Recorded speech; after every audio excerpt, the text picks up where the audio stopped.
Je pense que le docteur Zakir joue avec les mots. C'est seulement de la jonglerie verbale. L'islam divise les peuples du monde en deux catégories, les croyants, moumines, et les infidèles, kafirs. Nous ne croyons certainement pas et ne faisons pas confiance à beaucoup de choses que l'islam affirme. Donc, cette fraternité universelle que l'islam veut nous imposer n'est pas possible. L'islam crée seulement des forces divisibles. Même à l'intérieur de l'islam, nous connaissons les chiites, les sunnites et 70 autres castes. Je pose la question, l'islam ne peut pas apporter de fraternité universelle. Seul l'hindouisme peut apporter une fraternité universelle. Ekam Satya Vipra Bauda Vadanti, que vous venez de citer. L'islam ne reconnaît pas le fait de tuer les vaches, tuer les infidèles, prendre leurs biens, piller leurs femmes. L'islam dit comment la fraternité peut survenir. Et vous parlez de fraternité comme si c'était seulement de la jonglerie de mots. En réalité, vous parlez de hindouisme au nom de l'islam. Le frère a fait plusieurs commentaires, et l'islam dit « Inna, Lahma, Sabrin » car vraiment, Allah est avec ceux qui sont patients. Pour que la fraternité prévale, vous devez être patient. Si je ne suis pas patient, il y aura une dispute entre moi et mon frère. L'islam dit dans la sourate Al-Baqarah, chapitre 2, verset 153, « Inna Lahma Sabrin » car vraiment, Allah est avec ceux qui sont patients. Et pour que la fraternité prévale, vous devez être patient. Et je respecte mon frère aîné ici. Il doit avoir une bonne étude de l'hindouisme. Mais je suis désolé de ne pas être d'accord avec lui. Je dirais que son étude de l'islam est un peu faible. Et je suis d'accord avec lui sur le fait qu'en islam, il y a deux types de personnes. L'un est un croyant. Et l'autre, comme il l'a dit, est un kafir selon lui. Dans chaque religion, il y a deux types de personnes. Même dans l'hindouisme, un hindou et un non-hindou. Dans le christianisme, il y a deux types de personnes. L'un est un musulman, l'autre n'est pas un musulman. Dans le christianisme, un chrétien et un non-chrétien. Dans le judaïsme, un juif et un non-juif. En islam, un musulman et un non-musulman. Alors, en quoi l'islam diffère-t-il? Et je ne suis pas ici pour critiquer l'hindouisme. Je ne suis pas ici pour critiquer l'hindouisme.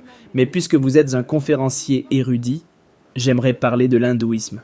Parce que je suis un étudiant des études comparatives. J'ai lu les Védas, j'ai lu les Upanishads. Mais juste pour un petit commentaire, selon les Védas, il est mentionné que l'humanité a été créée à partir de 4 parties du Dieu Tout-Puissant. De la tête, il y a les Brahmanes. De la poitrine, il y a les Kshatriyas. De la cuisse, il y a les Vaishyas, la classe des affaires. Et des pieds, il y a les Shudras, le système de caste. Je ne suis pas ici pour commenter ces choses, frère. Je ne voudrais pas blesser les sentiments de mon frère hindou. L'islam n'est pas d'accord avec cela. Je n'ai pas commenté ces choses. Je n'ai pas critiqué aucune religion. Je n'ai pas dit que cette religion est mauvaise. Mais vous, si vous connaissez très bien vos Védas, vous devriez en témoigner devant l'audience. Les Védas ne disent-ils pas que de la tête, vous avez les Brahmanes, de la poitrine, vous avez les Kshatriyas, des cuisses, vous avez les Vaishyas, la classe des affaires. Les Shudras sont censés être opprimés, et il y a des livres écrits par le docteur Ambedkar. Je ne veux pas entrer dans les détails, frère. J'ai bien appris l'hindouisme. Je respecte beaucoup d'aspects de l'hindouisme. Certaines choses, je ne suis pas d'accord. Je dois le dire parce qu'elles m'ont obligé à le dire. Le Coran dit dans la sourate Al-An'am, chapitre 6, verset 108. Ne maudissez pas ceux qui invoquent d'autres divinités que Allah, car ils maudiront Allah par ignorance. Ce que j'ai dit, c'est l'aspect positif de l'hindouisme, c'est-à-dire qu'il croit en un Dieu unique. Quant à la question que vous avez posée, vous savez, les musulmans, ils continuent de tuer des gens. Ils continuent de tuer les vaches. Vous l'avez dit, correct? Vous l'avez dit. Voyez-vous?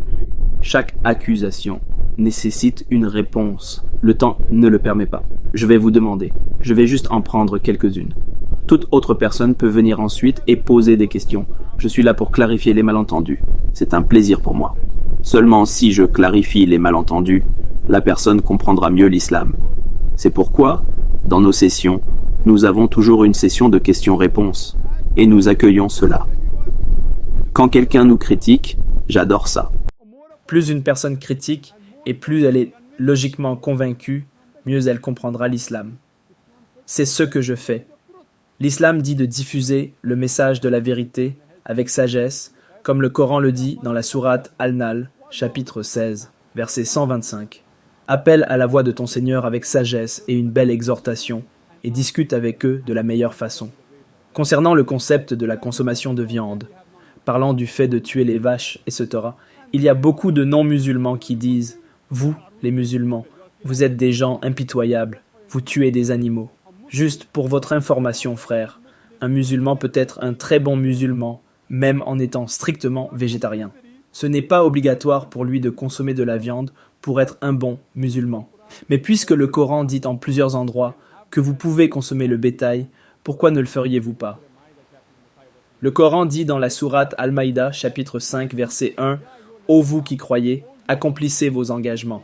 Les animaux quadrupèdes vous sont permis, sauf ce qui vous est récité. » Le Coran dit dans la sourate Al-Nahl, chapitre 16, verset 5, que Allah a créé pour vous le bétail, qui sont ce signes dont vous tirez des vêtements chauds, et il y a divers avantages en cela, et vous pouvez manger leur viande. Le Coran répète ceci dans la sourate Al-Mu'minun, chapitre 23, verset 21. Vous pouvez manger la viande du bétail. Vous savez, dans les aliments non végétariens, il y a des médecins disponibles ici. Même moi, je suis médecin. C'est riche en protéines, en fer, et c'est très nutritif. Dans les autres aliments, le niveau de protéines que vous obtenez dans les non végétariens, vous ne pouvez pas l'obtenir dans d'autres aliments végétariens.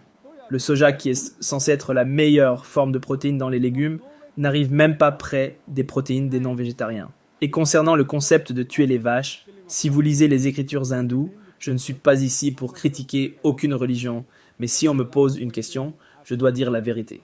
Cela permet à une personne de consommer de la viande, et ce n'est pas une mauvaise chose. Si vous lisez les écritures hindoues, les sages et les saints, ils consommaient de la viande, y compris du bœuf. C'est plus tard, sous l'influence d'autres religions comme le jaïnisme, que les gens ont été influencés par la philosophie de l'ahimsa, de ne pas tuer les animaux, et ont accepté cette philosophie dans leur mode de vie.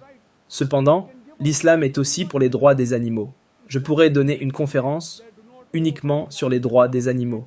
L'islam est une religion qui dit de ne pas surcharger les animaux, de les traiter gentiment, de leur donner de la nourriture. Mais quand c'est nécessaire, ils sont également créés pour la consommation.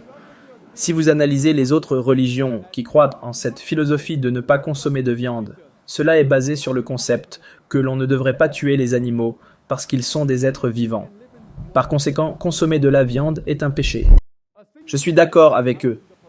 Si un être humain peut vivre dans ce monde sans tuer une seule créature vivante, je serai le premier à le faire.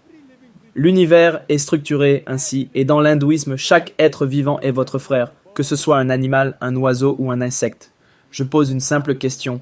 Comment une personne peut-elle survivre 5 minutes sans tuer des millions de 16 frères? Ceux qui connaissent la science médicale comprendront ce que je dis. Chaque fois que vous respirez, vous inhalez des millions de germes que vous tuez. Cela signifie que dans cette religion, vous tuez vos frères pour survivre. Le principe universel en islam est que chaque être humain est votre frère. En termes de foi, chaque musulman est un frère. Chaque être vivant n'est pas mon frère. Mais nous devons protéger les créatures vivantes, ne pas leur nuire, ne pas les torturer injustement. Mais lorsque nécessaire, vous pouvez les consommer comme nourriture. Donc, quand la philosophie dit que consommer de la viande est un péché parce que vous tuez des êtres vivants, aujourd'hui la science nous dit même que les plantes ont une vie. Donc la logique selon laquelle tuer des êtres vivants est un péché a échoué. Maintenant, ils changent de logique et disent que les plantes ont une vie mais ne ressentent pas la douleur. Par conséquent, tuer les animaux est un plus grand péché que de tuer les plantes. Savez-vous que la science d'aujourd'hui a avancé et que nous savons même que les plantes peuvent ressentir la douleur? Les plantes peuvent même pleurer. Les plantes ressentent aussi le bonheur. Donc, la logique selon laquelle les plantes ne peuvent pas ressentir la douleur a échoué. Le cri de la plante ne peut pas être entendu par l'oreille humaine parce que l'oreille humaine a une fréquence de 20 cycles par seconde à 20 000 cycles par seconde. Tout ce qui est entre cela, l'oreille humaine peut entendre. En revanche, si un maître souffle dans un sifflet pour chien, appelé sifflet ultrasonore. Il émet un son avec une fréquence au-dessus de 20 000 cycles et en dessous de 40 000 cycles par seconde. Le chien peut entendre jusqu'à 40 000 cycles par seconde. Ainsi, lorsque le maître souffle dans le sifflet, le chien l'entend, mais pas l'homme. C'est appelé un sifflet ultrasonore. De même, le cri émis par la plante ne peut pas être entendu par l'homme, mais elles aussi pleurent. Elles ressentent aussi la douleur. Un de nos frères a argumenté avec moi et m'a dit « Frère Zakir, je suis d'accord avec vous pour dire que les plantes ont une vie et peuvent ressentir la douleur. Mais vous savez, les plantes ont 2 sens en moins. Elles n'ont que 3 sens. Les animaux ont 5 sens. Par conséquent, tuer un animal est un plus grand péché que de tuer une plante. » Alors je lui ai dit « Frère, supposez que vous ayez un frère cadet qui soit né sourd et muet, avec 2 sens en moins. Si quelqu'un le tue une fois adulte, direz-vous au juge « Monsieur le juge, donnez-moi le droit de le tuer ?» Non, monsieur le juge, donnez au meurtrier une peine moins sévère parce que mon frère avait 2 sens en moins. Direz-vous cela? Vous direz « Au monsieur le juge, donnez-lui une double peine parce qu'il a tué une personne innocente. » Donc, en islam, la logique ne fonctionne pas comme ça, avec 2 sens ou 3 sens. L'islam dit, dans la sourate Al-Baqarah, chapitre 2, verset 168, « Mangez de ce qui est bon que nous vous avons fourni. » Cela signifie que tout ce qui est bon et licite, vous pouvez le consommer. Et c'est la raison pour laquelle, si vous analysez le bétail dans le monde, la reproduction du bétail est très rapide, comparée à la reproduction des autres animaux et des êtres humains. Ils se reproduisent très vite. Si je suis d'accord avec vous qu'aucun être humain ne devrait consommer de bétail, alors nous aurons une surpopulation de bétail dans le monde. Et concernant l'abattage des vaches, il y a un livre écrit par Maulana Abdul Karim Parek, Cow Slaughter, Who is to Blame? Et nous analysons les personnes qui travaillent dans le cuir, le nombre de vaches. Il y a plus de non-musulmans que de musulmans. Le cuir, les jains, ils en font commerce. Donc les personnes qui sont responsables de bénéficier de l'abattage des vaches ne sont pas les musulmans. La plupart d'entre eux sont des non-musulmans. Donc, si vous connaissez bien l'histoire, et si vous connaissez aussi bien la logique, vous comprendrez que Allah dit « Mangez de ce qui est bon, que nous vous avons fourni. » Si vous pouvez en consommer, il n'y a pas de problème. En plus de cela, si vous analysez, la dentition des animaux herbivores, la vache, la chèvre, le mouton, ils ne consomment que du végétal, ils ont des dents plates. Si vous analysez la dentition des animaux carnivores, le lion, le tigre, le léopard, ils ont des dents pointues, ils ne peuvent consommer que de la viande. Si vous analysez la dentition des humains, cela signifie que si vous allez devant un miroir et regardez vos dents, nous avons des dents pointues ainsi que des dents plates. Si Dieu Tout-Puissant voulait que nous ne consommions que des légumes, pourquoi nous a-t-il donné ces dents pointues? Pourquoi faire? Pour consommer de la viande. Pourquoi nous a-t-il donné un système digestif capable de digérer à la fois les légumes et la viande?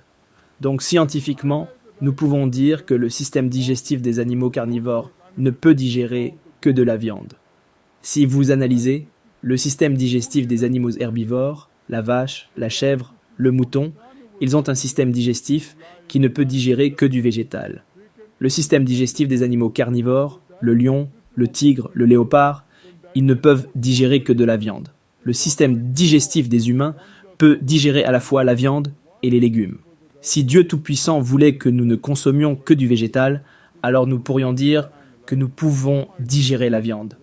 Donc scientifiquement, si vous analysez, Dieu Tout-Puissant voulait que nous consommions à la fois du végétal et de la viande. J'espère que cela répond à la question. Si vous avez des questions, des malentendus, frères, c'est un plaisir pour moi de répondre.